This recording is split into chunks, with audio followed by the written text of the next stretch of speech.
All right, Coach, man, you from Okmulgee, Oklahoma. Yes, All sir. right, just about what 45 miles or so. What do you say, south of Tulsa, which is South where I'm of from. Tulsa. That's where I'm from. All right, how was that upbringing, man? How was growing up in Oh, Okmulgee, Oklahoma? it was great, man. I grew up large family. It was 18 of us, and had older brothers who were older, had children my age. I went to school with nieces and nephews that were, my age and older. So I did not know that it was 18. yeah, it was Yeesh. 18. Yeah, and so um, just big family. They had kids, and so growing up with your nephews and cousins, such was uh, pretty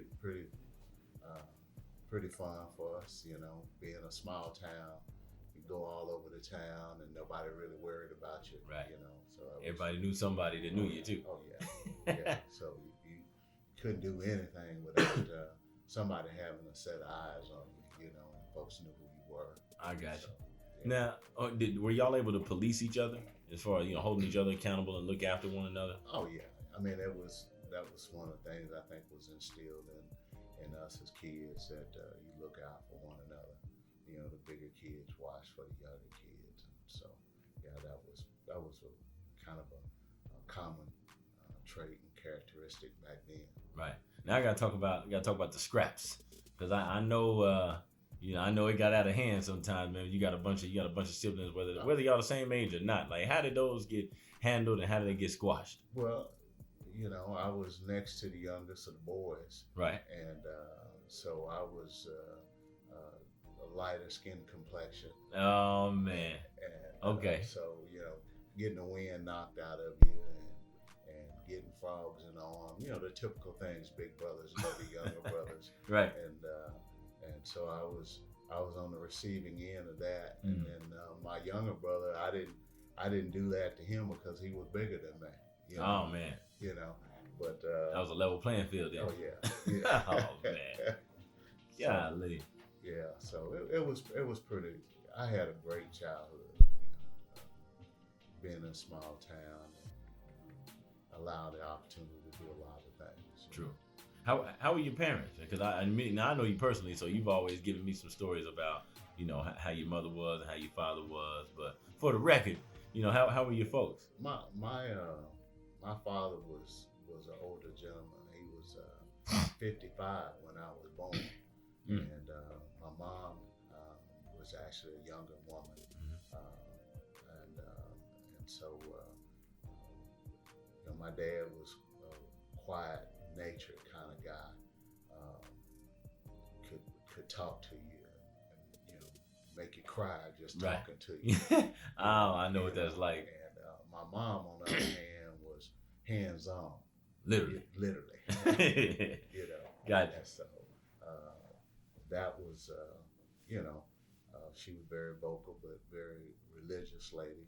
We grew up in church, going to church. She was Sunday school teacher. We got whoopings in church. Oh man. Yeah. Got real. Oh yeah. You called out. The ushers would call you out, escort you on the side of the church, and you got to switch. You knew what time it Oh was. yeah. the Christian way. Oh yeah. So they didn't believe in sparing the rod, and No. spoiling the child.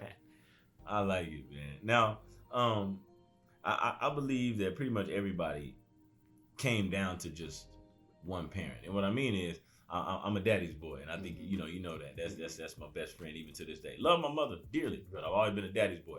Which one of your parents would you say you were closest to? I think when both were alive, I really couldn't tell you that. I guess, but because my father passed away when I was in college, and so the latter part, close to 20 years thereabout, my mom was still alive. Gotcha. And so I would say probably my mom, because my dad died when I was in college. So, but my father was not big on words. Set an example of hard work, working job. My dad was a trashman, a garbage garbage worker for the city of Okmulgee in the daytime, and at night he went to work at Ball Glass plant, and so he did that, and so I grew up seeing my folks work. My dad had a 6th grade education, and my mom had an 8th grade education, and they both had to quit to work, help their families. True. And my mom had to quit school because my grandmother back then they were saying sugar, but it was diabetes, and she wasn't able to work, so my mom had to go to work, and it's really something amazing, 14, 15 years old. Heck yeah. And going to work and being a domestic person, and that's what she did her whole life. So she cleaned people's homes and helped other folks raise their children, Right. So, man, that's something that's unfathomable nowadays. That just kind of lets you know how far we've come in over the years and over the generations. Oh yeah, and it's amazing. Some of the folks that she worked for were my teachers, my assistant principal. When I got out of line in school, they would say, "I'm gonna call Ernestine," and I'm thinking, well, you're not gonna know where she at. Right. Oh, she still works for Mr. Such oh and such. Man, and they were like, ding ding. Yeah. You're right. And then you're in high school and show up in high school, your mom coming down the hall with a belt. Yeah. Talking about I'm gonna get you. You can your buddies is hollering, man, here come Miss Lewis. Mm-hmm. And so it's an experience. I think the last whooping I got was sophomore in high school. Wow. So we're talking 15, 16 years old. You're probably feeling yourself a little bit. Yeah. Oh yeah. But it was one of those deals that you just took it. I mean, it wasn't. I was refused to cry. I was getting ready to say, were you holding back the tears, or were you not even moved to tears? I was refusing to cry, and I think at that point she realized physically that we were just too big. Yeah, it wasn't gonna work no more. It wasn't working. Man, and you know what? It's interesting that you go there, because I always think about this, and I want to run this at you. I hear a lot of these tales from people like yourself, and even from guys like my father. And we always laugh and joke about how they were held accountable in their homes growing up, and even my mother and all of her brothers too. And they talk about those quote unquote horror stories when mom and dad had to get after them. But I'm not sure if it's just a cultural thing, with a lot of black families. But I think a lot of times what's missing in those stories is the love part. Like, did your parents? How did they let you know that hey son, I love you? My father, as I said earlier on, was not a vocal person. Right. I don't recall hearing my father tell us he loved us. I don't. My mom would tell us I love you, but my father, his hard work showed that he loved. He was kind of an action. He was a leader by example. Right. And so getting up and going to work and teaching us to work, teaching us to be responsible, teaching us, So, I mean, I feel really fortunate today when I look back over it. I know so many folks that came from broken homes and I had friends, a lot of friends who didn't have fathers at home, but I was, my whole life, being reared as a child through high school, I had a mother and a father in the home. So some of the experiences that some of the other kids had, I didn't understand because both of my parents were there, and all through my sports and things like that.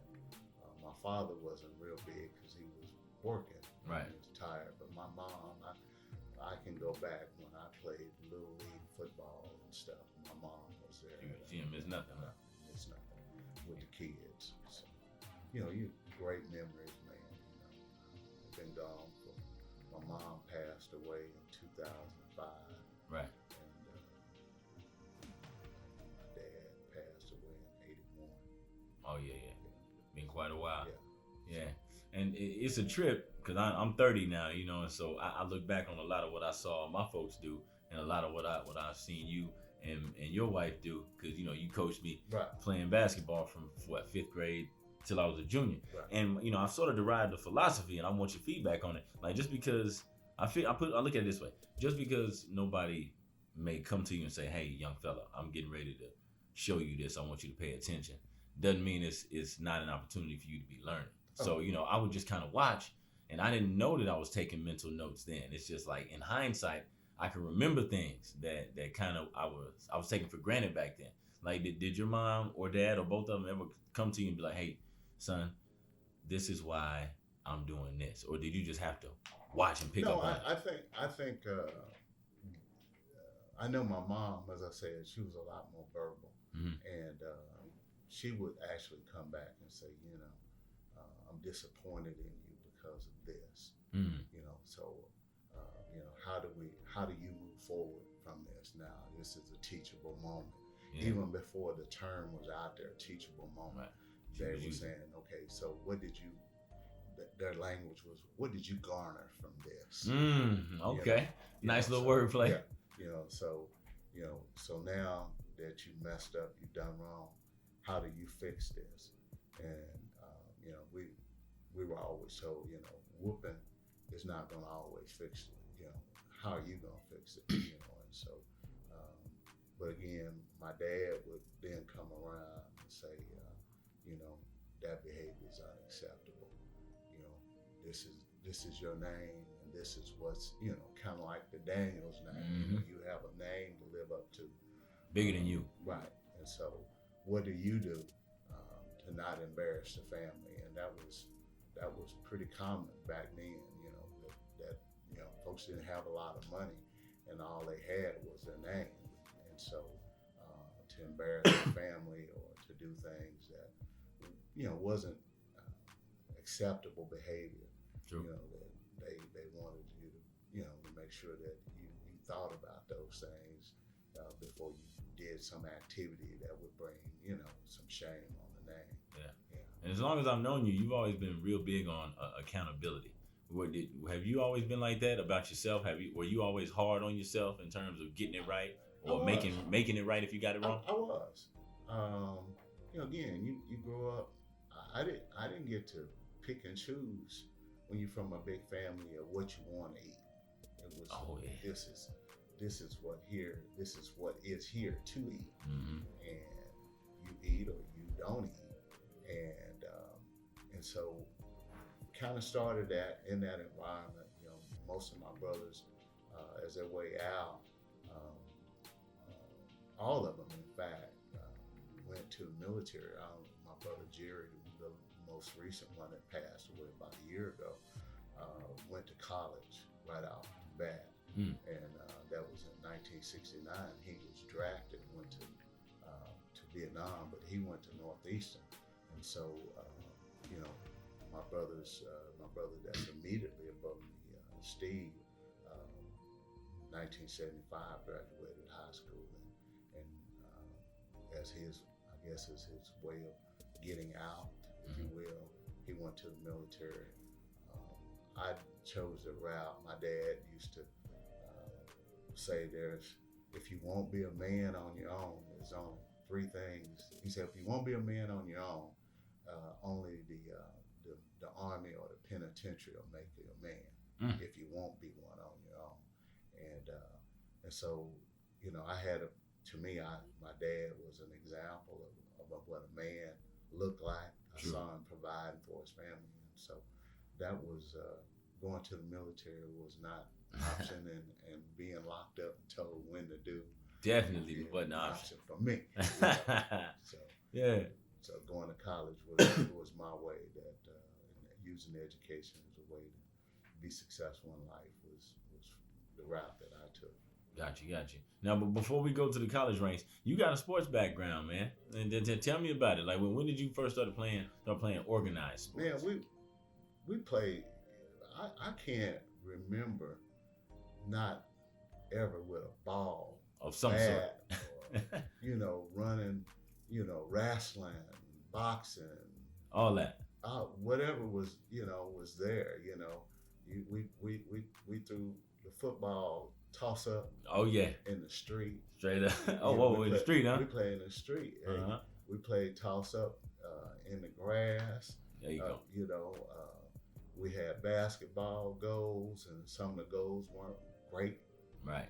Goals, but made it work though. Yeah, and so we played basketball. When it rained, sometimes we would get an old coffee can and dip the water out of the little soft spot underneath the goal. Right. And it'd be an old car, and we get a shovel and scoop dirt out from where the car would keep the dirt dry. Right. And pack that all down so we could keep playing basketball. That's some creativity for real, right there, man. If you played softball, we played softball. You learn to wrestle. You learn just, we climbed trees. We got up on the junk house, storage shed is what you guys would call it. That's right, because that's exactly, I didn't identify what you're talking about till you said the shed. Yeah, but we get up on the storage shed, if using today's. Yeah. Junk house sounds better though. But the junk house. Yeah, junk house. And jump off the junk house and see how far you could jump out away from the house, and you would put your feet and count and see who won by how far you jumped away from the jump house. Just, now. Any injuries from that, Coach? No, man. And it's like today, I jumping down 3 feet, I might be thinking, man, I'm going to tear an ankle up or something. Might not get up the same way. Right. Dog it. But yeah, just, we were just kids. We didn't have a lot. You learned to ride bicycles, fix flats. Something broke, you broke a wheel or something. You find an old wheel and you patch, put in a tube and a tire and keep on riding. Right. Walk up and down the railroad tracks throwing rocks. Get in creeks and ponds and make the rocks skip over the water. Yeah. I mean, we did all that. Yeah. Just I think all you that. Being a kid, right? Right. And we didn't have all. We talking.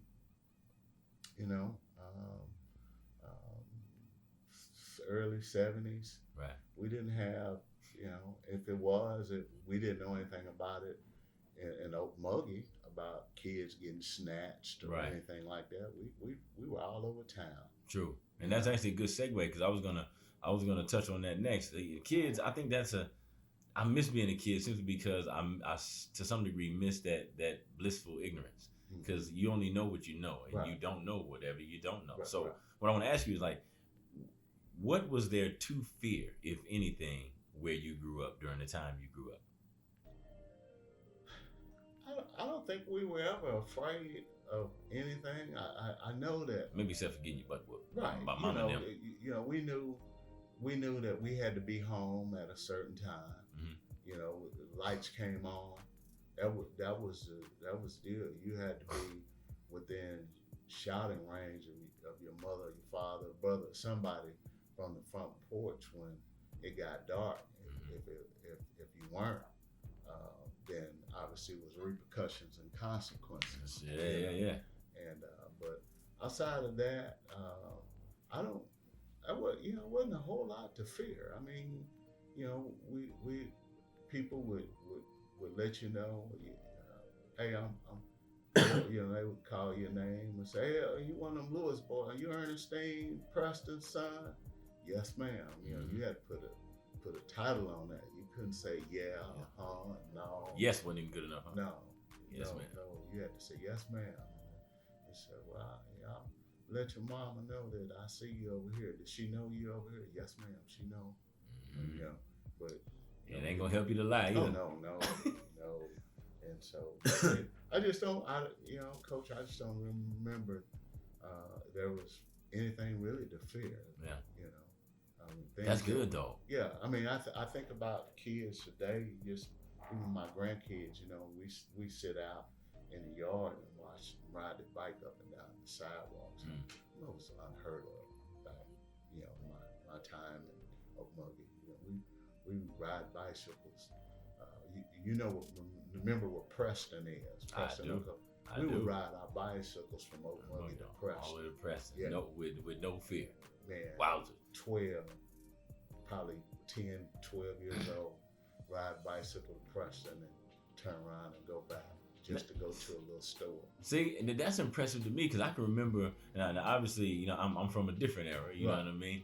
But it took me a while to learn my way around the city of Tulsa when I was like 12 or 13. And I just kind of knew what was in my circumference. And I tried to stay away from places I didn't have any business being. Right. So the thought that you guys not just traveled a distance, but you knew where you were going, that's impressive to me. Oh, yeah.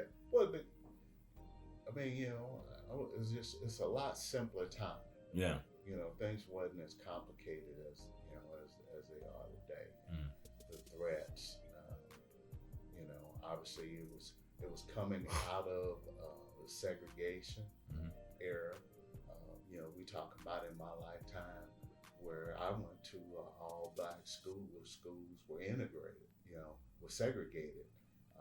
I was in 5th grade when they integrated schools in Okmulgee. Wow. Yeah. We're talking 10, 11 years old. Yeah. Man. Yeah. Now, let's talk about a little bit of that. I know it's not necessarily the most popular thing, or maybe it has become more popular in recent years, but the differences in race and ethnicity. Now, obviously, prejudice and racism is frowned upon now. You cannot be overtly that way, but there are still some folks out there who have some beliefs and have even some practices that are conducive to that. Like, Can you think of an experience where you had to deal with some overt discrimination of any kind? Oh yeah, I mean, up to as a kid, you know, when they integrated school, you know, getting called the N-word as a kid, walking to school, have high school kids tell you they don't want you in the neighborhood. Some of the older people, the elders coming at you like that, who had lived in their neighborhoods, and now all of a sudden their neighborhoods were attended by all white kids, and now the law is mandated that black kids from neighboring neighborhoods had to go to these schools and to have to walk, you know, 6, 7 blocks, 8 blocks into area of town that had been, you know, kind of off limits to us, if you will. And did you always know that it was off limits, and why? Yeah, you always knew. I got you. And the reason I ask that is I always wonder when is an appropriate age or an appropriate time in a kid's life to give them truth. You know, because a lot of times, you know, you've heard the phraseology where it's like a kid had to grow up faster. And I'm not sure if that's all bad or if it's all good. You know what I mean? Right. And you're a parent, not me. So like to that, you would say. Well, I think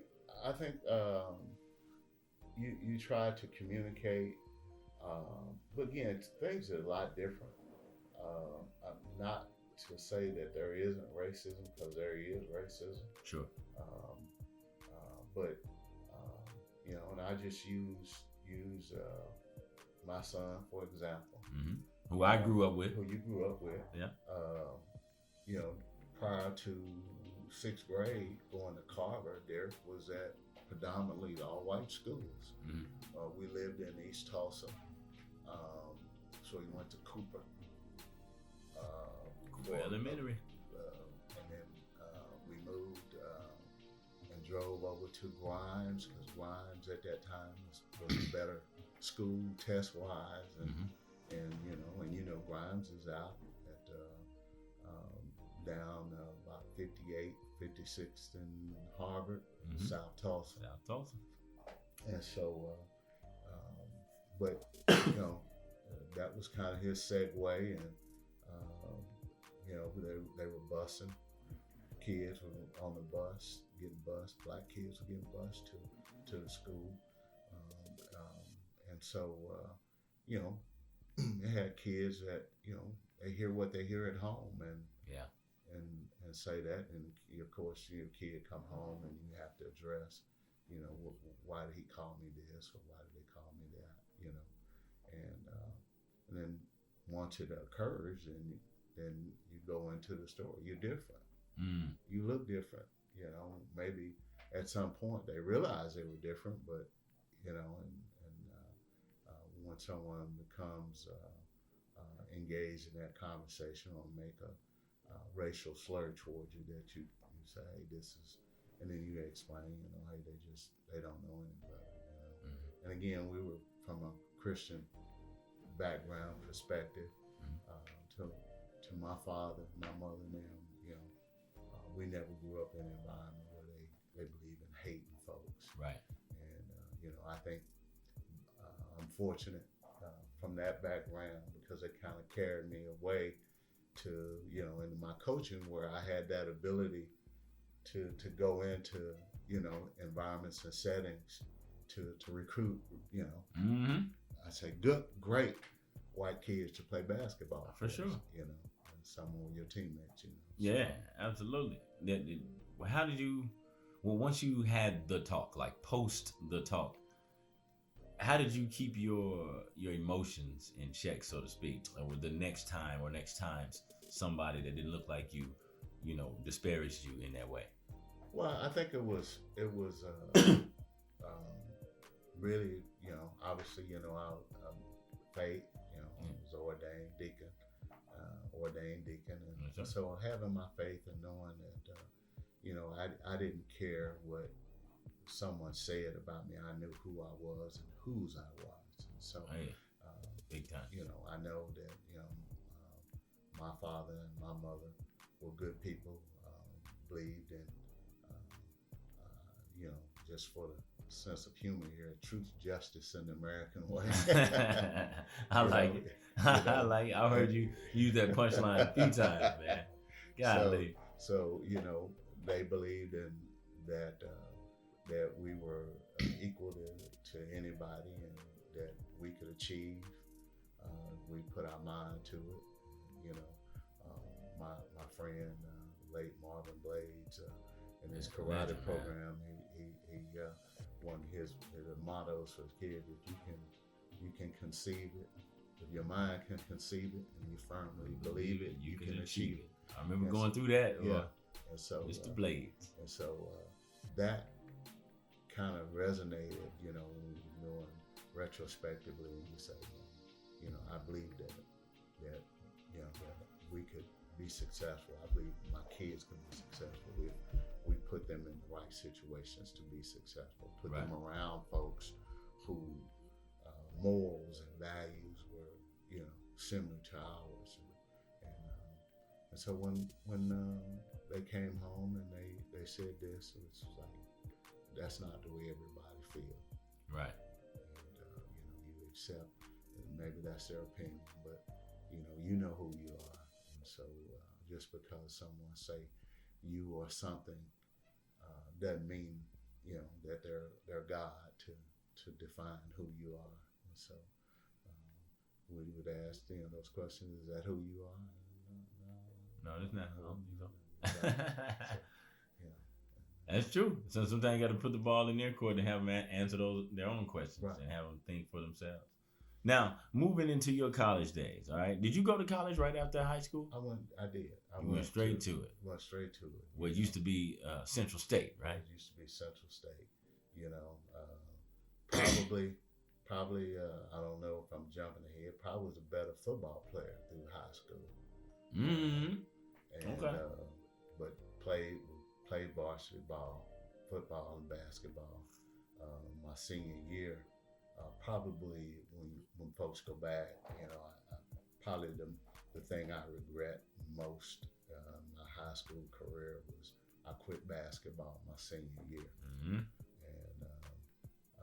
you know, when you go back and you look at something, you know, something that you quit, and I mean, obviously, it's been 40 years since high school, 41 years since I graduated. And when you go back and you look, not so much that it hurt me, but I saw how my decision had effect on the other athletes. You know, I had that you came up with. I had a nephew that was in a class right behind me, and when I quit, he quit. When he quit, one of his friends quit. Domino effect. The domino effect out of the decision that I made that was only addressed to me. I gained weight. Coach knew, that I was a player, and he threw me a rubber suit, and I put on that weight at that time, thinking and saying, I'm gonna go to college and go play football.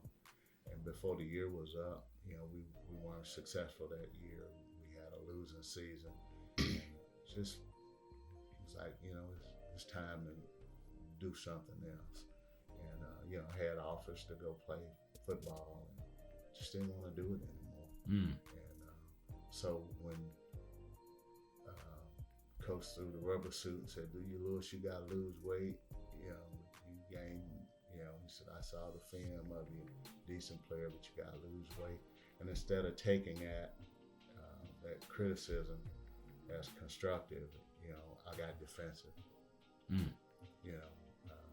quit. And I had the coaches who had been there a long time was like, man, I know you're not a quitter, don't quit, and like I said, quit, and it came back is one of the things that I regret most in my life, because I don't remember quitting anything. Except for that. No, hold on. Did I hear you right? You said you quit and came back. No, I quit. You quit. You quit, as they say. I was done. And couldn't, not to be talked out of it. No. Now, how long down the line after that did you come to that crossroads in your mind to where it's like, I think I might have made a mistake here? When the season going on, and this is what you had done since middle school. We got out of football, and you went to basketball. Yeah. You got out of basketball, you went to track, or you went out of track, you went to wrestling. Now I did quit something else. I quit wrestling. Before basketball? Before you quit basketball, or? No, I quit wrestling. First thing I quit wrestling because I thought wrestling was like championship wrestling. Oh yeah, like sports entertainment. Yeah, you had your gimmick and everything. Yeah, man, I was ready. I was a wrestling fan. Same here, man. It's, oh my God, don't even get me started. And when they put you in that room, you really saw real, high school, college wrestling. You in a room and the heat is turned up. Oh yeah. And you on that rubber mat, and they doing rollovers and belly floppers. And, oh my God. I've been in there as a spectator. That's all I want. And we got in there, and they said, "You sure?" Because a lot of those guys have been wrestling, unbeknown to me, been wrestling for a long time. And so you get in there, and it's like, you never wrestled before. You can't get him, and have a little bit to do, shoot your legs, and, because the wrestlers understand leverage and things like that. You just pour your ego out all on the mat, don't you? And he said, son, this is probably not the sport you want to just come into. This is something you probably should have been participating in for a period of time, but we're willing to work with you if you. He said, but here you are. I think I was in maybe 8th grade. It's like, wow. And they start kids in wrestling. Oh yeah. 3rd, 4th grade. And some even younger than that, at least nowadays, right. For sure. Yeah, so I think it was 3rd, 4th, maybe 4th, 5th grade back then, and it's like, no, this is not for me. Yeah. But it didn't take long. But something that I had really played ball all my life, and so to walk away from it was something that we were going through a training exercise at my job, and they asked us, what is your biggest regret?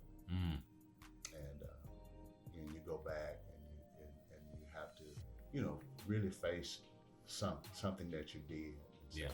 My biggest regret was quitting basketball my senior year. Do you are you one of those people that believes that you should live with no regrets? And before you answer, I used to kick that phrase around because I would hear it all the time. So I figured, all right, well, I guess that must be true. But the more I live and the more I think back through as many experiences as I can, recall, man, there are a bunch of instances where I may not have gotten it wrong, but I didn't do it the way I would like to have done it. And but now obviously I know enough now to know that everything happens for a reason, I believe, and then something good or something better happens as a result of it. But there are some things that I would like to go back and at least tweak a little bit. You know what I mean? Yeah. You go back and you think, I don't did the decision affect me, moving forward? No, it didn't Right. affect me. But when you look retrospectively and you look back and you say, if I could have changed something that just for me, Mm-hmm. it didn't have any bearing on anybody else, I wouldn't have quit. But I wasn't mature enough to think that my nephew was going to quit, and to how my decision affected other people. And one of those things that we try to get people to think about today about a decision you make and the consequences that it had. Mm-hmm. Obviously with my career in law enforcement, to see families, a bad decision by a family member and how it has an adverse effect Right. on the whole family. Yeah. And but yeah, that was it.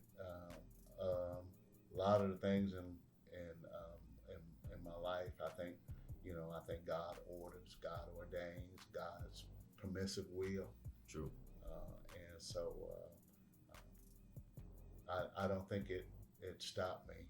I think I come to grips that that was something that I did, and I don't think it hindered my life any. True. It just one of those things from a personal Yeah. that you reflected thinking on, and you say, what could have happened?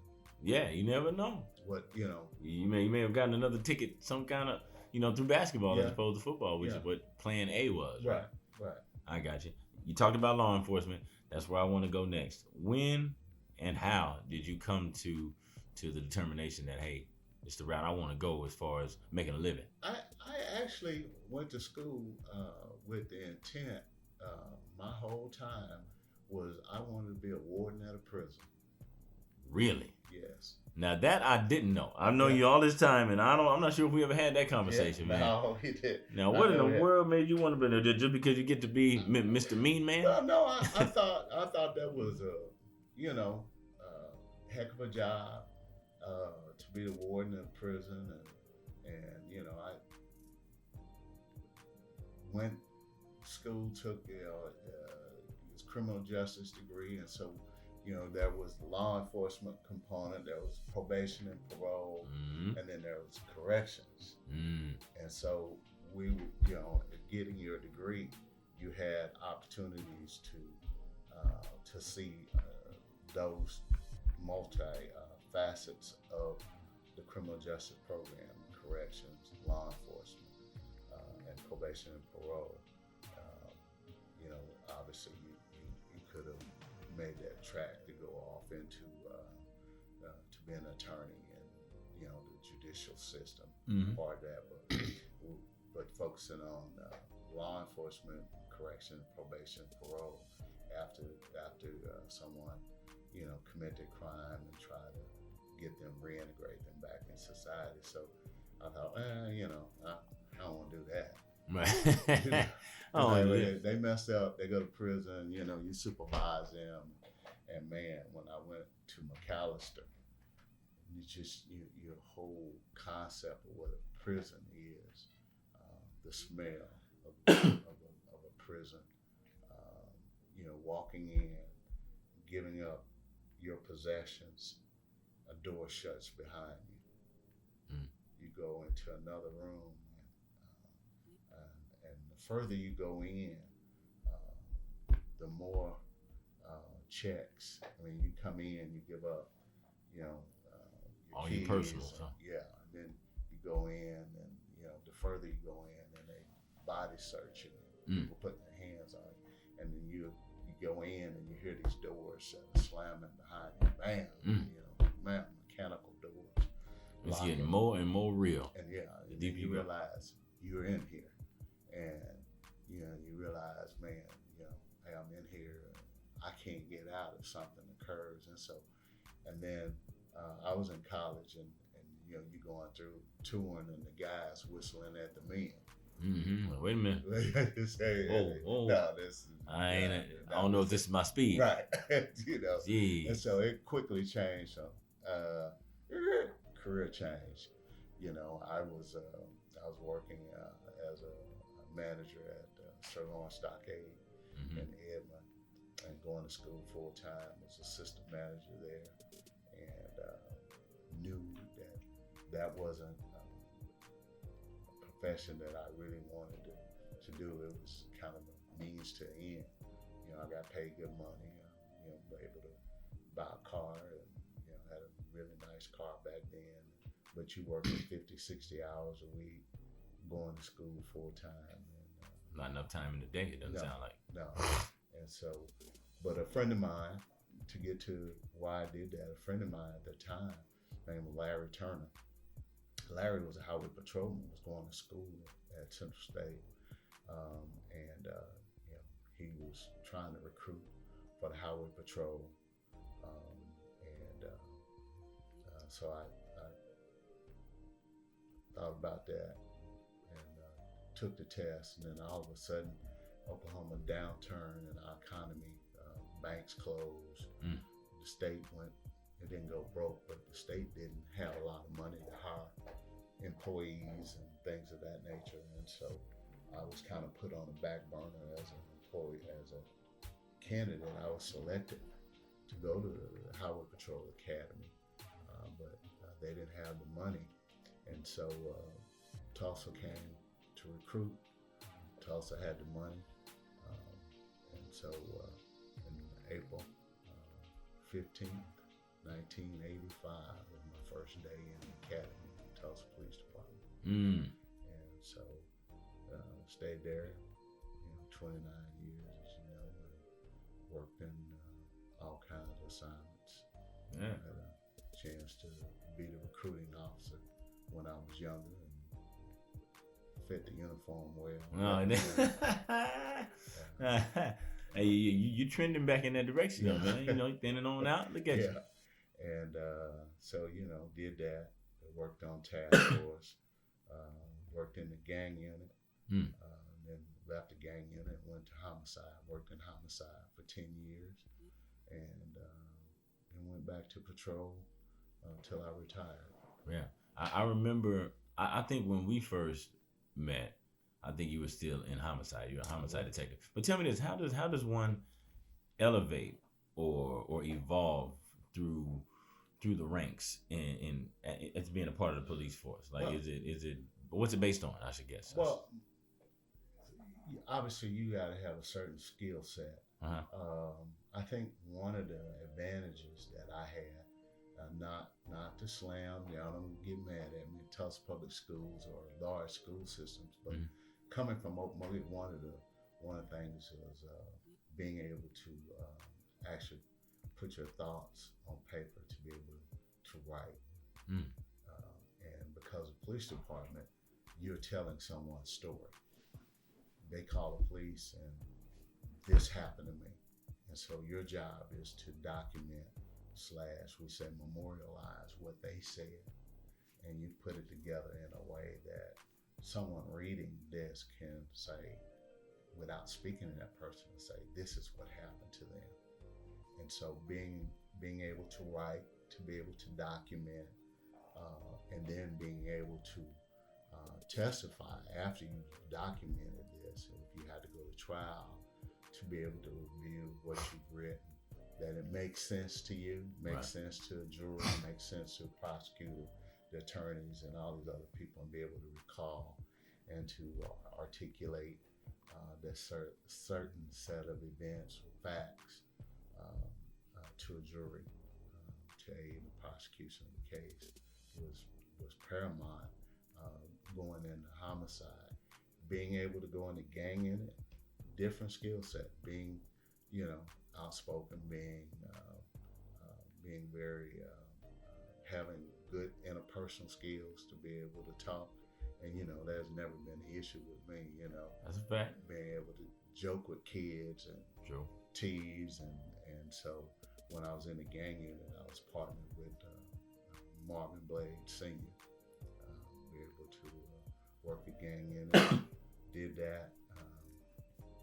And so it just skill set, I think, that the individual person bring to the table is to determine whether or not where they go. Did you have a particular preference in the beginning or at any point during your career? I wanted to go into homicide from the jump. Yeah. Okay. Obviously, you first get there, you're looking at, okay, you want to make rank, because that's obviously kind of similar to what you do in law enforcement. I mean, for education, to make money in your profession, you got to go in administration. Yeah. As a teacher. Yeah. To bottom line it. Yeah. That's pretty accurate. And so as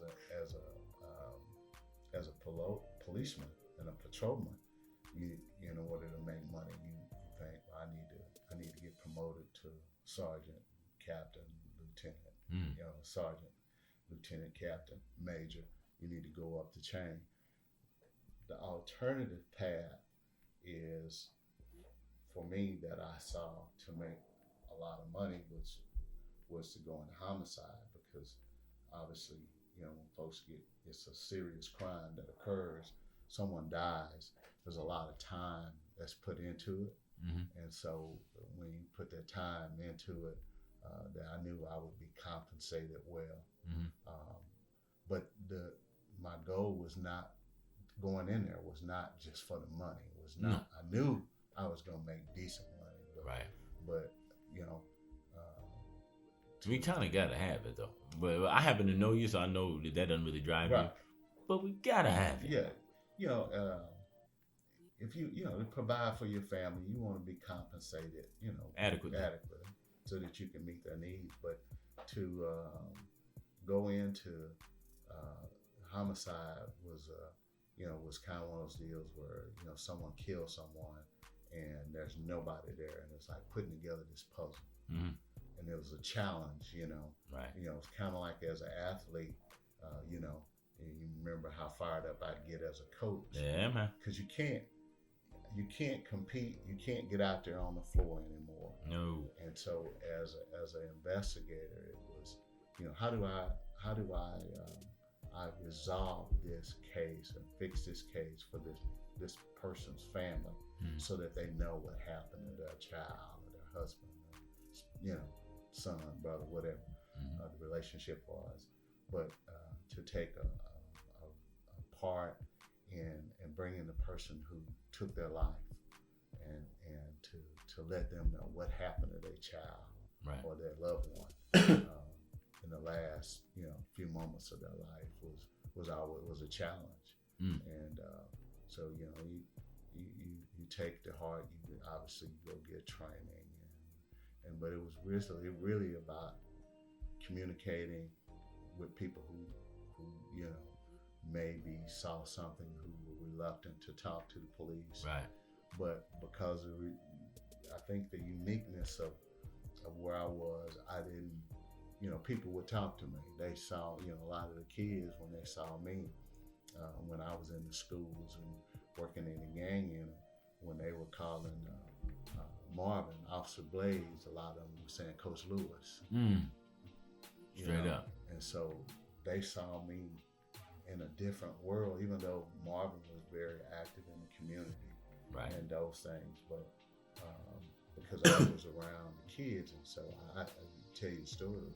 I remember going in McLean, and one of the kids was saying, "I smell a pig," and on, and the pig is some bacon frying, and all of all the cliches. And one of the players from one of our competitive team came around the corner, and he got fired up. He got offended. Yeah, he's like, "Hey man, that's Coach Lewis, man. We don't do that." And so to have some other kid on another team say, hey man, that's somebody we respect. You ain't gonna, call him no pig and blah blah blah. Right. And so then you kind of start over time start realizing that that you touch somebody's life. True.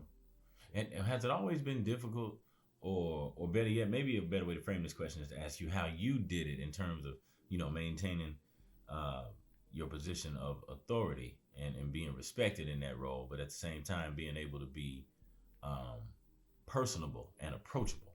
You understand what I'm saying to you? And I think that's paramount today, whatever it takes to develop that skill set, because there is a stigma that's attached to the police force worldwide, whether it's earned or not. We could argue that all day, but under those circumstances, how did you do that? Well, again, I remember who I was and whose I was. I knew that I wasn't raised to mistreat anybody. I came, again, background I came from, so I didn't have anything. And so when people would make general comments, you don't know what I've been through. Right. Dude. Yeah, dude. I'm probably from a worse background than what you from, True. And I'm not the kid with the silver spoon in my mouth. Mm-hmm. But to be able to talk to folks and to interact and be able to be personable and sit and listen, be an effective listener, and then to be able to communicate at that level that you need to be at. Because again, just different environments where, if I was 41st in Peoria, you wouldn't say shut up. It'd be unacceptable. Right. Someone's talking and and you've got to use your present command voice. You're at 41st in Peoria, you'd say, sir, be quiet. Mm-hmm. Okay, in certain areas of our community, be quiet. That don't mean nothing. Not at all. To where you got to say, shut. Yeah, blank up. These guys got to get a little colorful. Yeah, and say, shut up. Yeah. And it's like, man, I've been, and then don't just leave it there, but, I've been asking you to be quiet. Go stand over there. We'll talk to you in a minute. Mm-hmm. And I think knowing that, not that I ever considered myself a bully or nothing like that, but, I always, it's like I said, from one thing that I'd always used to tease you guys is there's a lot of things that I don't do well, but throwing hands and being, doing what I got to do, right? Is, whether it's judo, whether it's some ground fighting, I wasn't no martial artist like your assistant here, right. But you learn a few things and you adapt to do what you got to do and not to take that L. Because if you take that L in law enforcement, you got a gun involved. Yeah. Your gun. It's always one gun. That's fact. And if you take an L, somebody take your gun, they take your life. And so your mentality was, I'm going home. I got a wife, I got 2 kids that's at home. I'm going home. And so your mindset, I'm going to do what I need to do to get home. And you'll hear this old analogy, I'd rather be tried by 12 than carried by 6. So, try me for trying to do the best I can. Yeah. Maybe I made a bad decision. Right. I'll go to court and explain the decision that I made, why I came to that conclusion. But I'm not trying to die here. This is a job. So. Man, and it seems like there's a whole lot of the honor system that people in law enforcement and even other professions where they're entrusted with the power over some people, just like educators like myself.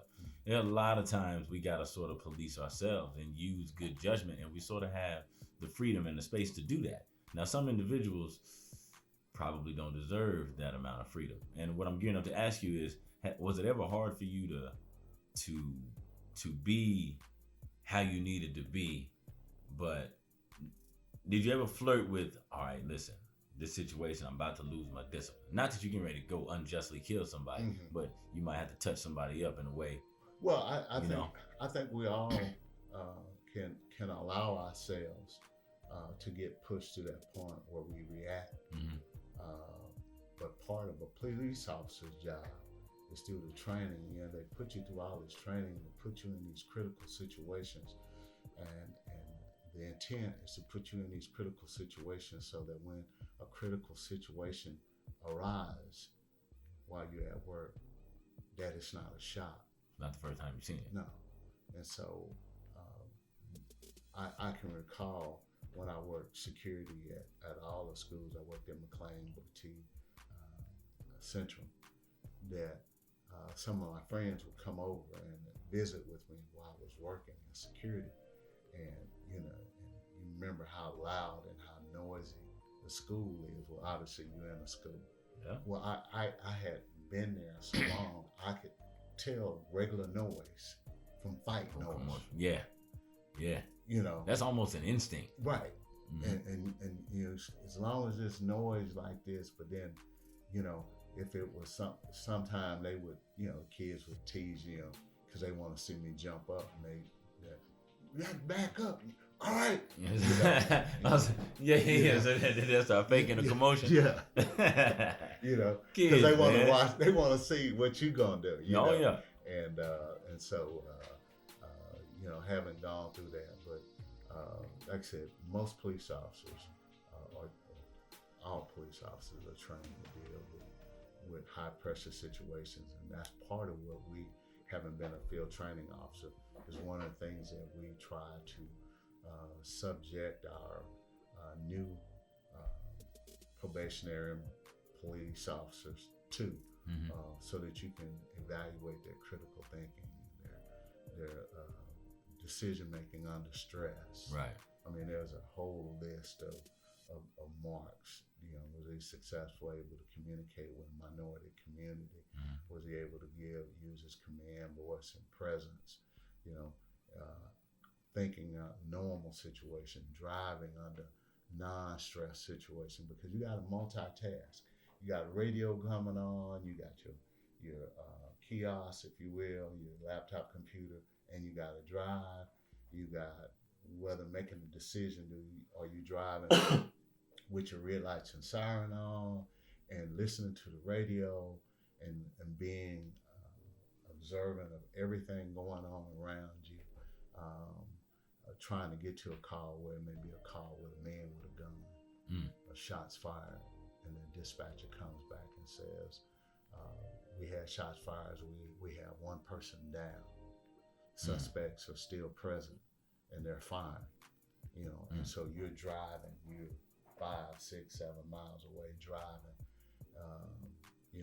with your red lights and siren on, and people don't know to stop or to move over, and so you having to drive, listen to the radio to gather information, all while kind of getting yourself ready for whatever you might have to deal with. And your adrenaline is pumping. Right. And so, that's what police officers go through, and so part of that is that you hope that as a training officer that you given your probationary employee a dose of that, so that when time comes to respond, they respond in a way that's acceptable, right? A way that's safe, and a way that's professional. Yeah, I can remember when me and your son Derrek, we were younger. I don't know what day it was. It had to be over the summer or something, and you took us to work with you. And this was when you were still working in homicide, and hopefully I don't get you in trouble with any of this, but you I don't know why you did this. I think I do now that I think back to it, but there were some photographs that you decided to show us that day of some of the cases that you had to cover, and it was one of those, I guess you can call it one of those teachable moments. And as kids we think we know some stuff, but we don't really know until seeing it and hearing it. Those are two different emotions, man. And it was like what I want to say now is I think there's a human element that goes into everything. And did you ever come to a situation where what you were trained to do or how you were trained to move sort of conflicted with your natural human emotion? Oh yeah.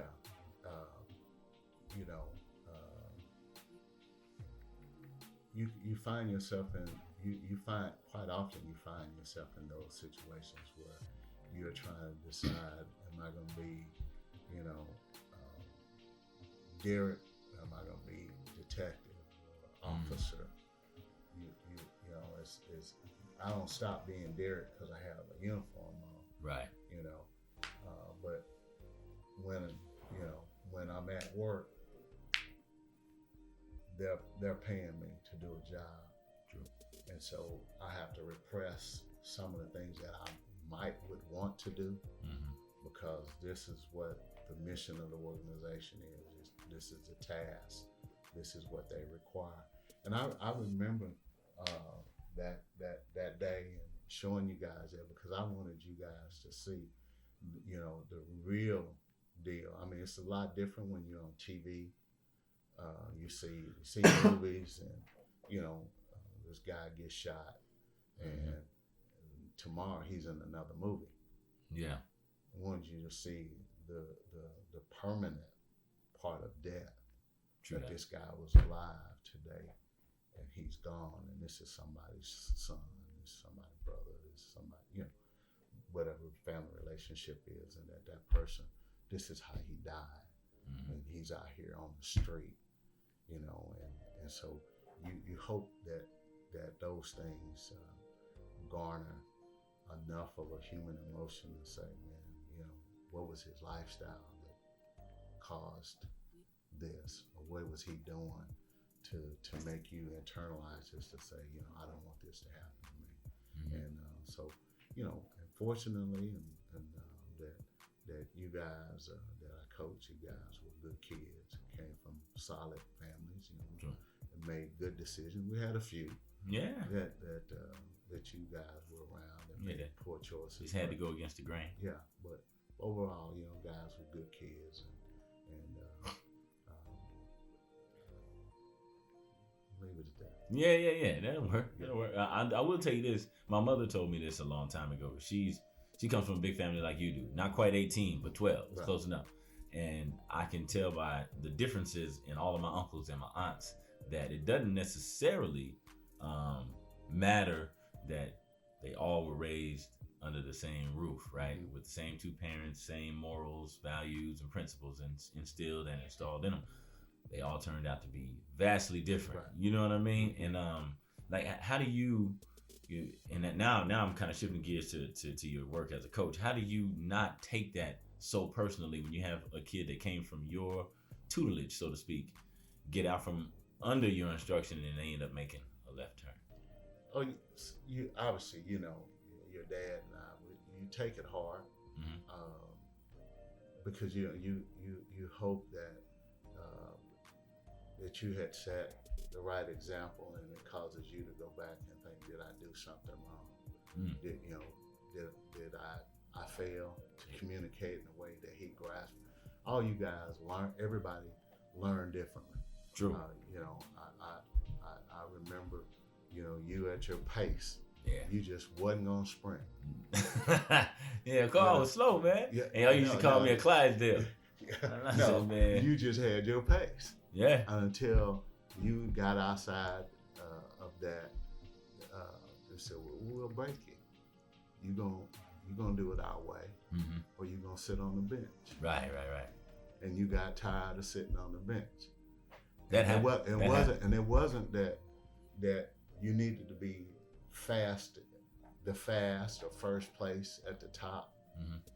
But we knew it was something in you more than what you were willing to give it. And I think that's a coach's job, is to say, I got more confidence in you than you. And how do we bring what I think is in you out?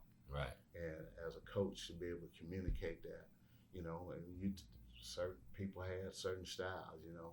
I don't know if you remember when somebody would do something and we said, no, you sit down at half court and everybody else gonna run for Aaron. Yeah. Oh, man. And you be sitting out there and everybody else, and they, come on, man. You know? Oh, yeah, they talking reckless to you. Oh, man, I don't know if there's much worse than that. You know what I mean? Because we had some knuckleheads too. Right. Love them dearly. Right. But even, you know, they would be like the object or the focal point at that time, and y'all would do something like that, and they'd be too cool, like they didn't care. But up top, it's like, man, come on, coach, just run me, man. Just run me.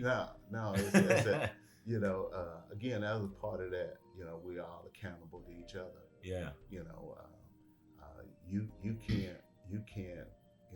You can't remember or recall a day that as a coach that I wasn't at practice and somebody didn't know where I was. True. I was at work, your daddy got a call, or the other coaches got a call that, Lana had to bring Derrek, to drop him off to be at practice because I was still at work, or, and so your dad would be at work at court, but your mom would drop you off and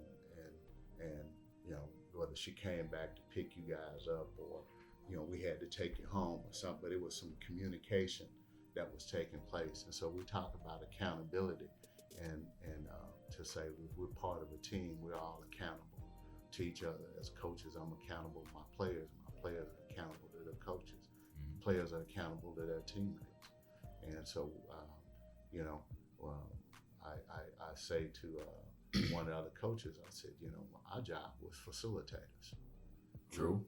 I said, all we did was, you were the performer. My job was to get you to the place for you to perform. I said, I remember your mom was a person over, we kind of broke up responsibilities, and your mom was a person responsible for booking the hotels. Mm-hmm.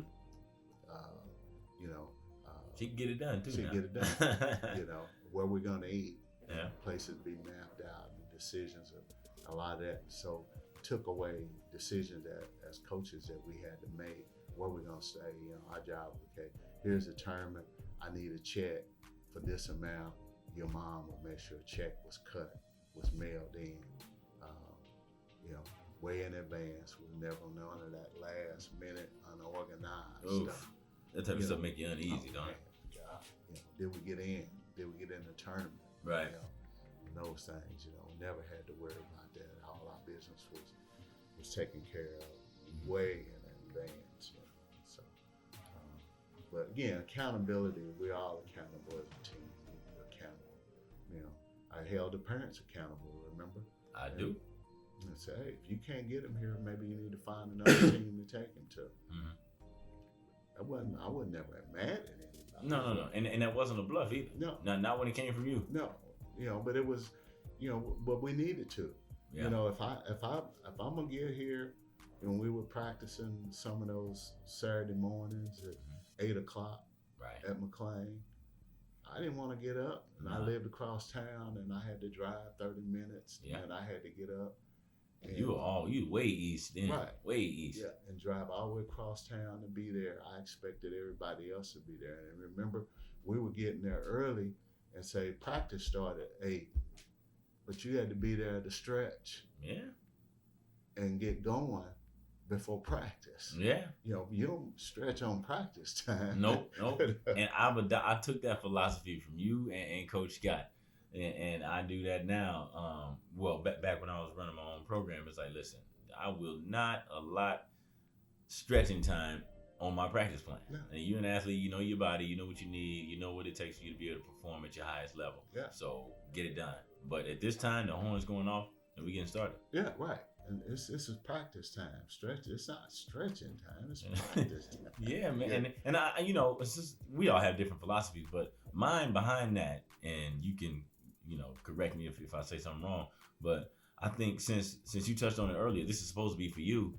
You got to have some degree of ownership since it's for you. Right. So this is a small example of you taking some ownership of some part of this process, man. Well, but all of us are part and accountable, and we're using the word accountable to each other.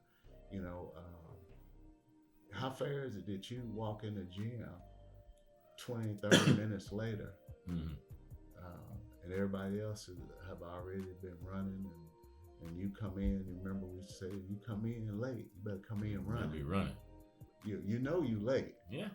Don't come in, walking. Yeah. That's unacceptable. Right. And that type of stuff has to be taught, because you're not thinking it. Right. And then I've had some players call me if practice is at 10, I'll get a call from or a text at 10:15 saying, "Coach, I'm gonna be late." I'm gonna be late. you texted me late. You know that? Duh. Yeah. You know, I can't wait to see you when you walk in here. Right. Yeah, I know you ain't come here with no pep on your step or nothing. It just stroll in. Yeah. Like the party can start now. I'm here. Right. And the bad part of that is that if that becomes acceptable, then does that carry over to the other players? Mm-hmm. You know that you'll accept me coming in late. So then, where's your organization? Where's your structure? Where's your discipline? All those things go out of when you start making adjustments for one player or two players. Because generally, that's what happens. You got one kid or two kids. You know, I never had the vast majority, 90% of the kids on the teams I coached were always there, not on time, but before time. Yeah. If you were. You remember we would say, if you're on time, you're late. That's right. That's a fact. If you there at practice start at 9 and you there at 9, you late. You late, man. Because you haven't stretched. So I'm gonna put you out here cold and let you rip a muscle because you didn't stretch. You late. Practices start. Yeah. We need to start in these things, not you. And so I think those are some of the old things that old style coaching. You know, I sometimes wonder if we lost. Yeah. You know. And not just in the realm of sports though, right. in all facets, man. Because you know the way you do, you know, anything is the way you do everything. I heard that one before, and I took that to heart, and I really believe in that. But I wanna stay in this, but I wanna rewind that just a little bit. Why? Whose vision was it to begin the Tulsa Titans organization? And I guess I should ask, what was the vision? Was it meant to be just the original group, which was the one I was a part of? It was. It was. When just kind of a short reflection. Okay. When we started, Derrek went and made this team for this other team, which was the Bulldogs. Okay. And not sure if I knew that, but all right. Derrek and Marcus Wilson. Gotcha. Okay. And so when we went over there, it wasn't anything that the coaches did, but having seen what they were doing, I thought it was more. It should have been doing more at that time. Right. I mean, here I was. I'm working with my son, and am I going to relinquish his training, his tutelage to somebody else who's doing less than what I'm doing? If you're going to do something, you take to somebody who knows more, doing more than what you're doing, so it help your child. Well, I didn't see that, and again, it wasn't personal. I thought they were doing a good job, but I thought they weren't challenging the kids, and so Lester. Son Skip didn't make the team. Stacy, son TJ didn't make the team. Yeah. David Stocks didn't make the team. Remember David? I do. And I hadn't thought about that name in years, man. CT. Oh yeah, I remember CT. And so when those kids, so it was kind of like there was, if you recall, that it was Bulldogs was the only team at that age group. Only game in town at that time.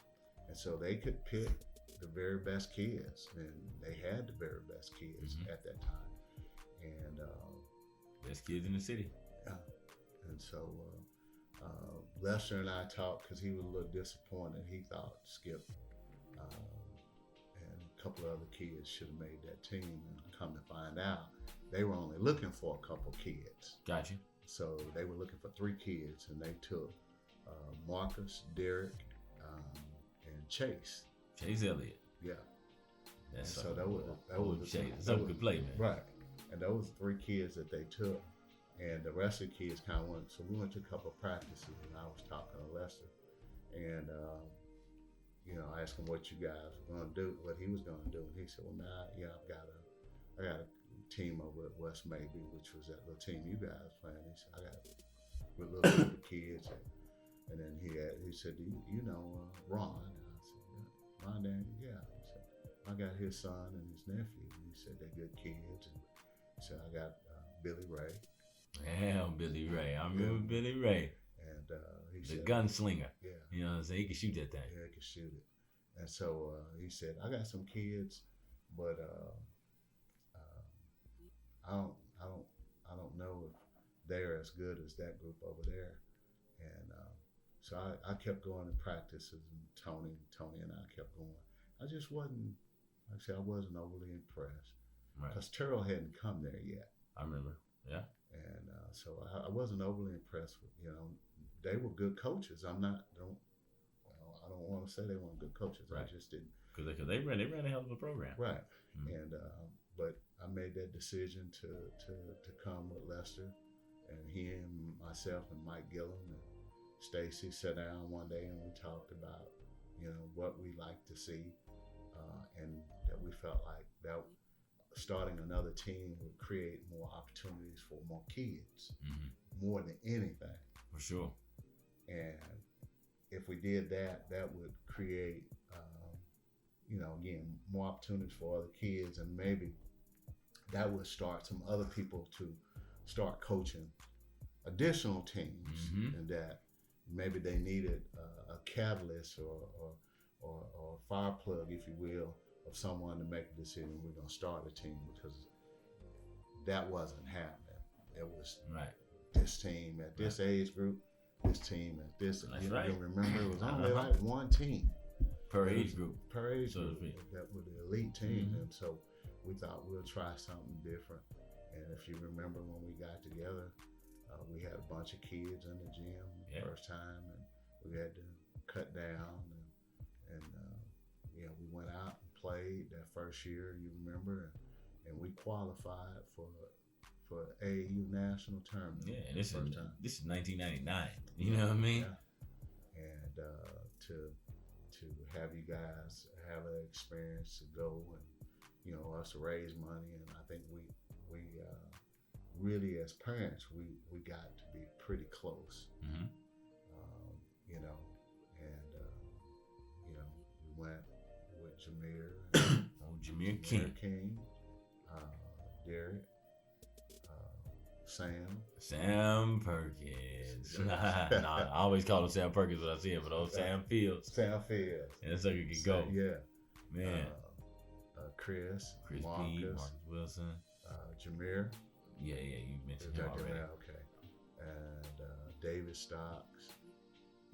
CT was with us. Hassan McCaskill. And he was a year behind us. Hassan was. Yeah, but he was rocking with us. TJ Pettit. He was also a year behind us. Right. Yeah, man. And so to go to, Cocoa Beach, Florida, and go down there and go 0 for 4. Then win a ball game. Had a hell of a vacation though. Oh, we did. Had a great time, and to hear, I always remember 2 things in that tournament. I'm gonna go on. I already know where you're going. And, you know what I mean? When games were real competitive, and games were getting close at the end, and we would say, let's play throw some kids in the fire, And we're like, Aaron. Aaron. Coaches call it, most kids when coach call it, they all were looking down toward the coach. Trying to get in the game. They trying to get everybody halfway butts out the seat. You said, Aaron. I know you're not calling my name wanting me to go in there. No. I wasn't ready. And, I didn't want none. And, and we already getting blasted on too, so I don't even know why I was scared. Yeah. And then the thing I remember about that was we played Kevin Love. He was on that team that the coach told Lester. He said, "Coach, you got a good 3/4 team." And Lester got pissed. Yeah, man, what you mean 3/4? He took that personally. Yeah, he took it personally. He said, "Great Lester." He said, you play 2 minutes in the first quarter, coach, you didn't score, and you didn't stop me from scoring.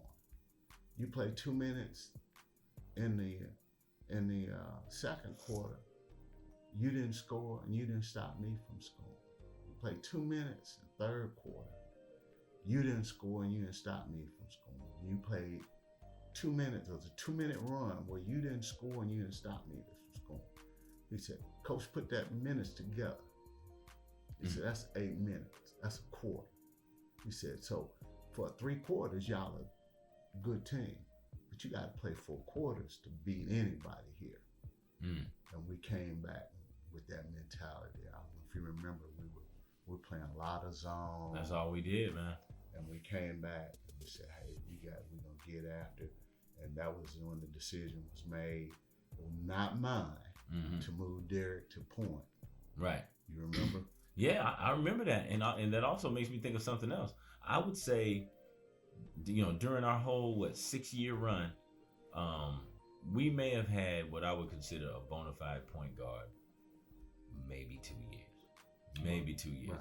And the other times we had to do it by committee, so to speak. You'd have Derrek at the 1, or Skip Johnson at the 1, or even Trey McVay was at the 1 sometimes, even though he wasn't going left at all. He was going hard right, and you couldn't stop it. Right. You know what I mean? Or we'll have Marcus Wilson at the 1, and he was a scorer. Right. But the only bona fide ones that I would call point guards by nature were Ronald Shaw and maybe Ronnie Neal. But he liked to score that. Jameer did a really good job, but Jameer was in the scoring too. Yeah, and he could shoot it. Yeah, he could shoot it. And so you're right. Ronnie Neal, and you just go back and you think about all of the kids that we had. I think about Jameer and Ronald, which you hear me say this all the time, is probably the best overall player. That dude was. The sky was the limit for him. I mean, just easily the most talented athlete in the class of 2007 that I saw. Athletic talent. Oh yeah, athletic talent. And that was a very good class. I mean, you put Kevin Love in class, Derrick Rose, Eric Gordon. Yeah. I was talking about in Oklahoma. You brought it. I'm talking about nationwide. Okay. But Jared Bayless and Edwan Moore and Blake Griffin. Right. And, you look at those guys in the league that you guys, DeAndre Jordan, those guys that we played against or we went to see that was on the court in front of us, O.J. Mayo. You guys played against Bill Walker. Yeah. Derek Beasley. These are some names, man. Man, just... We got to line up across from some of them, too, a couple times. And so just that class was really outstanding. But, in Oklahoma, Ronald Shaw, hands down, was probably the best player that nobody ever heard about because he never got things together to be able to get to the next stage. But a phenomenal player. Yeah. And in cases like his, we, from year to year, we were able to keep our same core nucleus, maybe 4 to 5 guys that were the cornerstone pieces of the organization. But how was that? Like, how did you guys manage from year after year sort of having to, retool when I'm seeing other organizations pretty much stay intact from year to year? I mean, I know that had to get discouraging at some point because you guys were investing a lot of time, a lot of money, a lot of TLC and everything else into these kids, and sometimes the payoff wouldn't be anything close. But it was never. I mean, and obviously we took it personal at times, but you realize that the kid wasn't making the decision. That was the parent. Yeah. That made the decision. The example, Corey Taylor. I was Corey's only coach Corey had until Corey left. And I had Corey when Corey was in kindergarten playing the East Central Basketball League. Him and Derrek played ball, and CT played ball together all the way. Foster, right? Yeah. I mean, before that, we were playing in the East Central Basketball League, out in East Tulsa. And so, you lose kids, and, it wasn't personal. We still love those kids. Parents, you disagree with them and you feel hurt. You know, you feel betrayed. You have a range of emotions that you feel, and it's like, you know, I thought, you know, this was about, you know, basketball, and you saw that, you know, there were some relationships and, you know, things that happened that, you know, that kids moved on, but you know, we were fortunate, you know, to pick up a kid like, you know, Trey McVay. Yeah, man. You know, he wasn't with the original group, you know. No, he wasn't. He was a year later. A year later. Mm-hmm. Him and Big Will Creekmore. And that was one of the baddest dudes that I never played with. And you know what? And we watched him. I loved Will, man, still do, because he was like a concrete rose, similar to myself, because neither one of us were very athletically inclined, but very skilled, and had a high basketball IQ. And he had, I'm gonna say it, he had that asshole streak in him, and he wasn't scared of nothing. But and that was, you know, for big kids, I always told, don't hurt the little kids. Right. And when you know, to get shoved around, get bowed, get grabbed, get pushed, get kneed, get kicked, you know, get punched in the guts, and, you know, the rib cage, and all the things that he had happen to him, and then to tell him, hey, here, I'll take the technical foul. I mean, you say that to him all the time. I'll take it. I said, you're gonna grab that ball, you're gonna tee it up, and you're gonna pivot. If they get hit, you knock them out. Yep. He's gonna call a tech, and we'll accept that tech. But you'll send a message to them that, and Will came out of that shell to where, you know, nobody had ever told him that, because he was always a big kid, and it's, you know, don't hurt that little kid. But the little kids were trying to hurt him.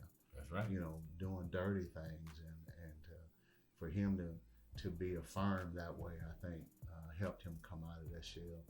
Ended up being, you know, all-state player, and you know, still playing professionally today. And looking good, man. Good, yeah. I saw his body, redefined his body. Yeah, man. It looks good. But I can remember you used to incite a bunch of gems whenever he'd be getting smacked up on a rebound. He'd go quiet for a minute. You stand up, Will, get him off of you. And then you do the demonstration. Get him off of you. You shouldn't be telling him that. And if he hit you, you knock him out. Then you get a tech. I like, man, Coach out here going crazy. You know what I mean? Well, I think it was to, hopefully you guys saw that I cared about you as a player. Yeah. And I didn't want you to get hurt. And regardless of what people say, basketball is a contact sport. It is. And, you know, like I said, you know, you guys always, you know, would get hit. You got kneed. Guys would punch in the ribs. Guys would set screens and do things that, and you know, all you could do as a coach is be an advocate, as you know, for your players. But your players, as I said earlier, we were facilitators. You right. were the performer. Our job was to get you there, and so it was your job to perform. But it was, as a coach's job, to affirm you and to say, hey, you protect yourself. I want you to play, but I don't want you to be hurt. Right. And I don't want them to think it's okay for them to play physical with you, and you're not able to protect yourself. Right. You know? And so that I think was one of the things that at least his dad says that opened his eyes, that was okay, that was acceptable to defend yourself. For sure. And you mentioned Trey McVay, and you know, I'm still good friends with Trey to this day. And in my experiences at every level playing basketball, because that's pretty much the only sport I've ever played, he is the most competitive dude that I've ever competed with or against. Like, doesn't want to lose at all. Even if we're playing jacks or something, you better keep your eyes on the ball and the jacks at all times, because he'll cheat if that's what it takes to go ahead and get it done. And you know, you can't help as a coach, you can't help but love the spirit that he has. You know, I'm gonna play hard. I hate to lose. I remember the conversation we had. I don't know if you remember when we were at McLean Gym, and we said, these players after have decided to. After we lost Shaw, Jameer, and Corey. Yeah. Yep. And we were sitting there, and some of the guys were kind of had their head down. And I felt that one. I ain't gonna lie, man. That one hurt. Right. Man, well, you boys, the guys have been with you for a while, and you've been traveling together, and so I know. And they didn't just leave. Right. They went to the team down the street. Yeah. Yeah. And you know, and hopefully it worked out good for them, and It you did. know, and I'm, but I remember you guys with your heads down, and Trey being Trey, In typical Trey fashion. typical Trey fashion. And you got to Trey and say, well, you know, What do you think, man? what do you think, Trey? And Trey said, Coach, be honest with you, it's more PT for me. Just like that. Yeah, it's like, hey, I know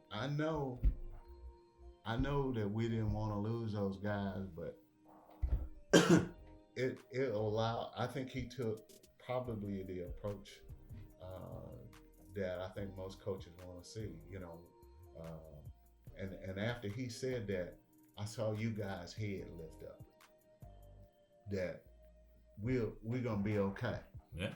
Because probably Trey should have been getting more minutes. Yeah. But those guys could do so many more things equally.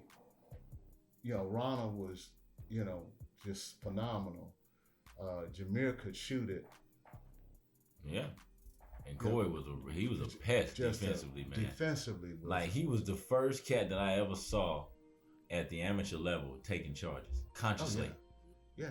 Just off the dribble. Hard nose. And he's 12 years old. I'm like, right. What? Yeah. Hard Dude nose. was elite. And then, you know, but Trey saying, hey, look, here's a board that we got, and this will give me the opportunity to show you guys that I can do it now, you know.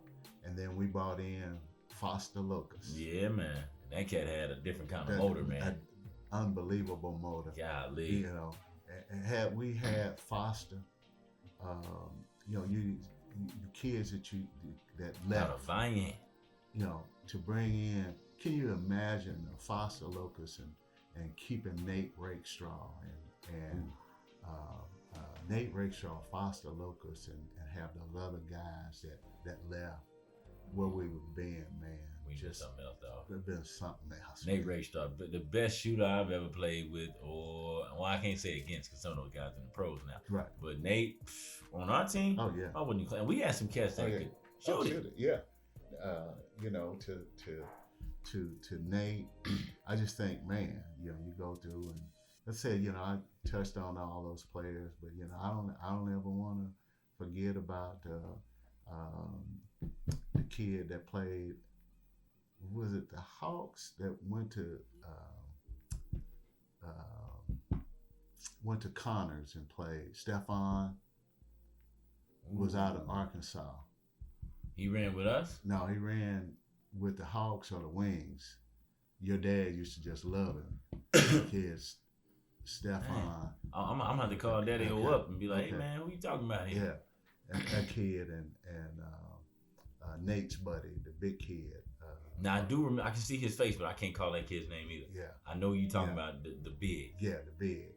But just, you know, those kids, to see those kind of kids, the talent that was right there in Tulsa, and you know, not taking nothing away from Nick Sidorkas or Justin Glenn, and cats could go too. Yeah, could flat out play ball. No doubt. And to compete and play hard, you know. Chris Harris, you know, man, you know, dog. just straight dog, you know. Mm-hmm. And as a basketball player, you know, you know, obviously we knew he was a better football player, and for him to get into the NFL, that's right. You know, it's huge, man. You know, go back and think about some of those kids, and you know, the number of those kids that all of you guys who went to school, you know, Nikki going to OSU, and you know, Derrek at A&M, and Will going to Boston and Missouri State, and you guys all going D2, Wayne and you and just kind of go through that group and say, man, look at all these kids went to school for free, which became part of the goal. It wasn't the initial goal, but true that. But it became a reality the closer we got to finishing high school. Right. You know what I mean? I'm gonna tell you where I kind of knew that, I guess you can say AAU as a whole was getting bigger, at least from a regional standpoint, was that, cause I think when we got Trey, I think that was the first player from outside of the metro area or outside of the city of Tulsa. Right. And so was that a conscious move, or how did we find Trey and then others? Trey came from Ike Keys. I remember Ike Keys, yeah. Ike said, still reffing. He said, Coach, he said, I got a kid from Muskogee. He said, he's a year older. He's playing with my son. He said, great kid, great parents. He said, this kid need to play with you guys. He said, he's too good. He said, I'm not gonna hold him back. He's too good. He needs to be playing with you guys. And he said, I'd like to introduce his mother and father to you. And so I met the Reverend Hank McVeigh and Lula. Oh yeah, Hank and Lula. Good people, man. And got Trey, wanted, and then, they were concerned about, how we facilitate practice. And if you remember, he would come stay with you guys. We moved practice to Friday night and Saturday morning. You remember? To accommodate him. And let him come in on Friday evenings, and they drop him off, and he would spend the night with you guys and be there for Saturday practice. And they would come get him Saturday morning after practice and go home. That's right. And but we did what we did. Used the rest of those days. I think we practiced on Monday, Friday, and Saturday. Yep. And those something like that. Maybe it was Tuesday, Friday, and Saturday, but it I know we get one. No. We get 2 weekdays by hook or by crook, and Friday was always one of them. Yeah, and but you remember, we would always have the gym open to get in shots, or we do workouts and stuff like that, so that everybody could continue. Because we believe that if everybody's individual skills improve collectively as a team, we got better. That's right. If we made everybody individually better, true that, and then collectively as a whole unit, that we got better together. And so to come in, if you remember, to put up shots, to go work on down screens and curls, and getting your steps right, and getting how to make a pivot and get your butt underneath it. All the fundamental basics. Receive the ball, hands toward the ball to receive the ball.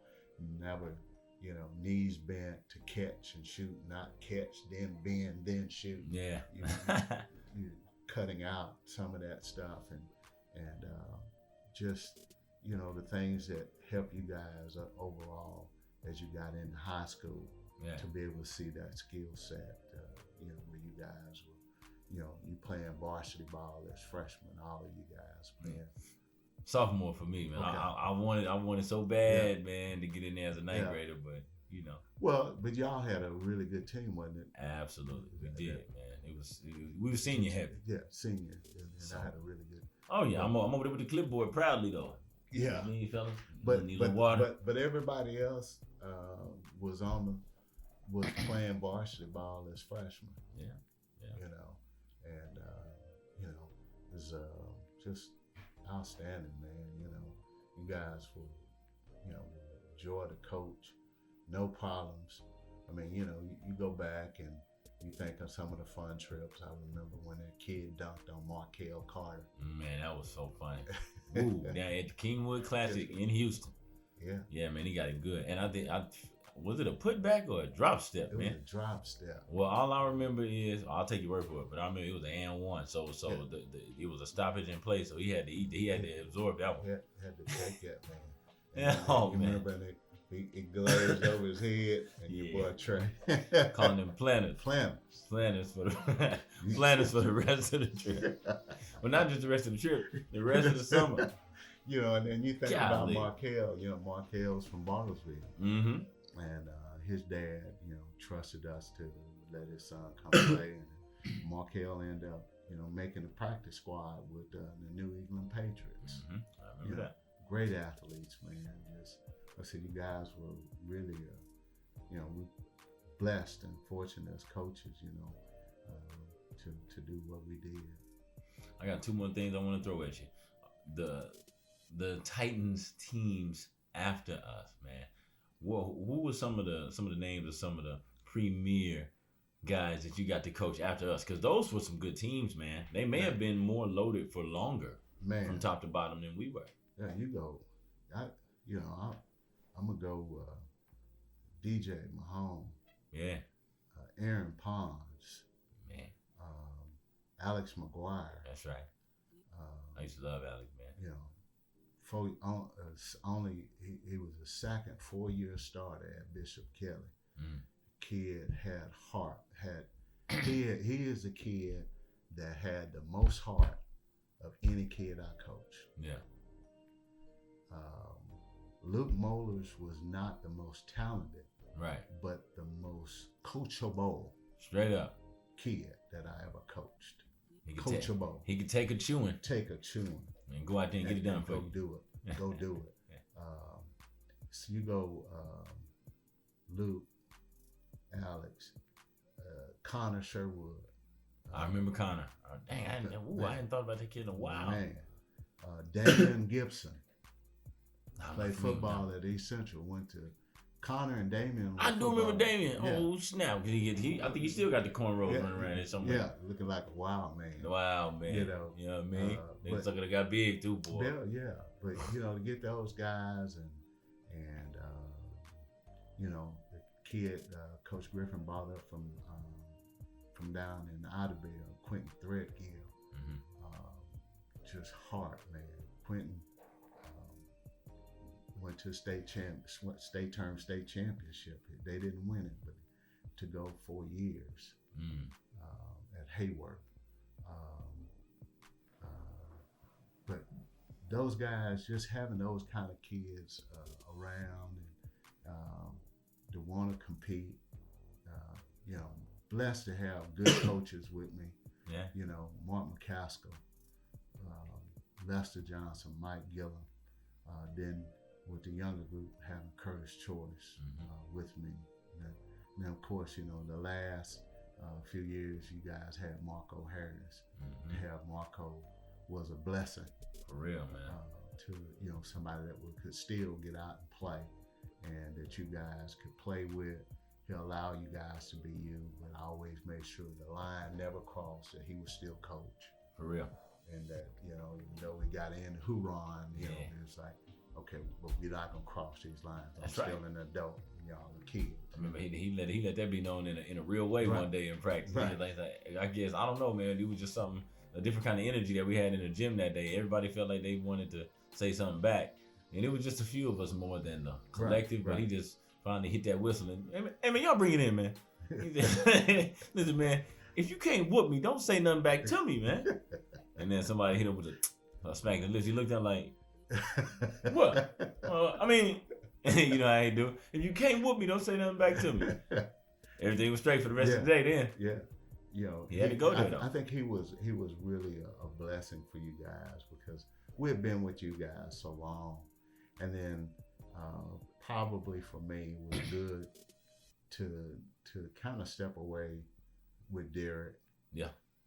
Because you know how hard I was. I do. I remember seeing some of that. You was the boogeyman. Yeah. So to step away and let somebody else coach him, who I know was capable, was probably the best move for me. Big deal. Yeah. Big thing. Here's what I want to close with.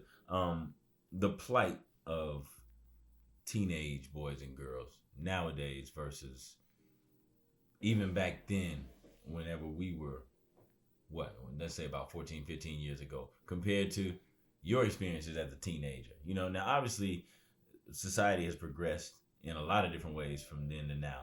But, I'm a firm believer in that teenagers are teenagers, and they're relatively the same no matter where you go. They're going to have, things pulling at them one way. They're going to be going through, I don't want to say an identity crisis, but a little bit of a conflict on who they want to be versus who they feel they need to be.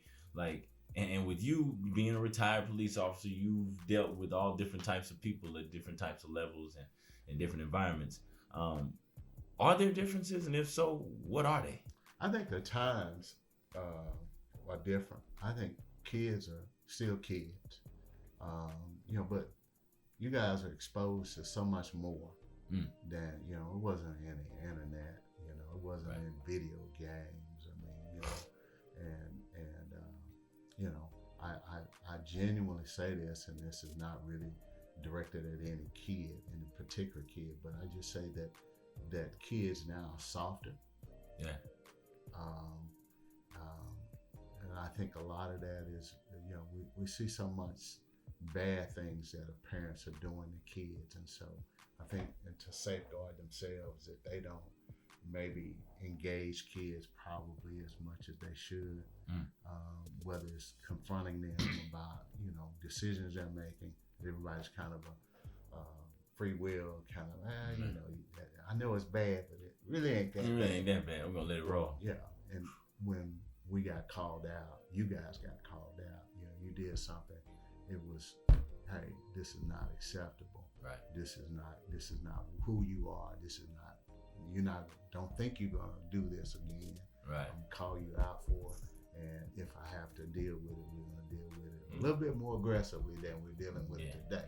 Yeah. And as I said before, there's gonna be some repercussions and consequences. Yeah, and I never felt as if my parents or you were afraid of any of us or afraid of what our reaction was gonna be. Like if you pissed us off, you pissed us off. Yeah, and I don't care how you feel about it. But you got, again, the times are different.